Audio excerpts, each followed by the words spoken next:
ప్రజారంజకుడని కళా పోషకుడని పేరొందిన గణపతి దేవుని అగ్రకుమార్తెను రుద్రమ్మదేవిని.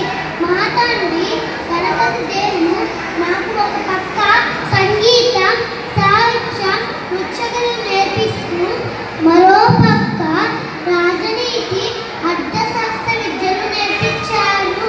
ఆంధ్రదేశ చరిత్రలో కాకతీయుల పరిపాలన కాలాన్ని స్వర్ణయుగంగా భావించారు. కాలువలు తవ్వించారు, గోపురాలు కట్టించారు, స్త్రీ విద్యకు బాటలు వేశారు. ప్రజలందరికీ నచ్చే విధంగా, అందరికీ మెచ్చే విధంగా ధైర్య సాహసాలకు ప్రతీకగా ఆంధ్రదేశ చరిత్రలో ఒక వేగ చుక్కగా నిలిచాను. రుద్రమ్మదేవి, రాణి రుద్రమ్మదేవి.